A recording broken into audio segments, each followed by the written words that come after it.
চোট সমস্যার জের বাংলাদেশ ম্যাচে এবার অনিশ্চিত আনোয়ার। গত সপ্তাহের শেষে আইএসএল এর গুরুত্বপূর্ণ ম্যাচে বেঙ্গালুরু এফসির মুখোমুখি হয়েছিল ইমামি ইস্ট বেঙ্গল। প্রথমার্ধের প্রথম কোয়ার্টার ফাইনালে রাফেল মেসিবাউলির গোলে দল এগিয়ে থাকলেও কাজের কাজ কিছুই হয়নি, বরং ম্যাচের শেষ মুহূর্তে পেনাল্টি থেকে গোল করে দলকে সমতায় ফেরান সুনীল ছেত্রী, যার ফলে ইন্ডিয়ান সুপার লিগের চ্যাম্পিয়নশিপের লড়াই থেকে একেবারেই ছিটকে যায় মশাল ব্রিগেড। সেই নিয়ে যথেষ্ট হতাশা দেখা দিয়েছিল লাল হলুদ সমর্থকদের মধ্যে। হিসেব অনুযায়ী দেখলে সুপার সিক্সের লড়াইতে নিজেদের টিকিয়ে রাখতে হলে শেষ দুটি ম্যাচে জয় পেতে হতো ইস্টবেঙ্গলকে, কিন্তু সেটা সম্ভব হয়নি। এমনকি পরবর্তীতে এএফসি চ্যালেঞ্জ লিগের কোয়ার্টার ফাইনালে নিজেদের সেরাটা উজাড় করে দেওয়ার প্রধান লক্ষ্য থাকলেও সেটাও কার্যকরী হয়নি।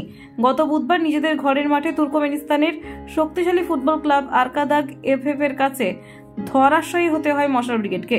প্রথমার্ধের প্রথম কোয়ার্টারের শেষ দিকে সুযোগ বুঝে বল গোলে ঠেলে দিয়ে যান ইয়াজ গিলিচ গুরবানভ, যার কোনো জবাব ছিল না লাল হলুদের ডিফেন্ডারদের কাছে, যার ফলে আনোয়ার আলীর অনুপস্থিতি যেন ব্যাপকভাবে প্রকাশ পাচ্ছিল গোটা ম্যাচ জুড়ে।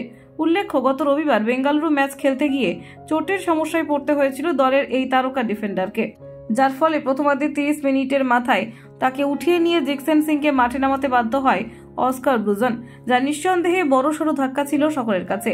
ম্যাচ পরবর্তীতে সাংবাদিক বৈঠকে উপস্থিত থেকে দলের হতাশাজনক পারফরম্যান্সের পাশাপাশি আনোয়ারের চোট নিয়ে সন্দেহ প্রকাশ করেন দলের স্প্যানিশ কোচ, যা স্পষ্ট হয়ে যায় গত মঙ্গলবার। বর্তমানে যা পরিস্থিতি, তাকে হ্যামস্ট্রিংয়ের চোট কাটিয়ে মাঠে ফিরতে প্রায় কয়েক সপ্তাহের মতো সময় লাগবে আনোয়ার আলীর। এই পরিস্থিতিতে এএফসি চ্যালেঞ্জ লিগের কোয়ার্টার ফাইনালে কোনো ম্যাচেই তাকে মাঠে পাবে না ইস্টবেঙ্গল। তবে শুধুমাত্র ক্লাব ফুটবল টুর্নামেন্ট নয়, যতদূর খবর সেক্ষেত্রে হয়তো আসন্ন এএফসি এশিয়ান কাপ কোয়ালিফিকেশনের ম্যাচে বাংলাদেশের বিপক্ষেও খেলতে পারবেন এই তারকা সেন্টার ব্যাক, যদিও এখনো পর্যন্ত স্পষ্ট নয় বিষয়টি। এক্ষেত্রে পরিস্থিতি বুঝে চূড়ান্ত সিদ্ধান্ত নিতে পারেন কোচ মানালো মার্কুয়েজ। কলকাতা 24/7.in।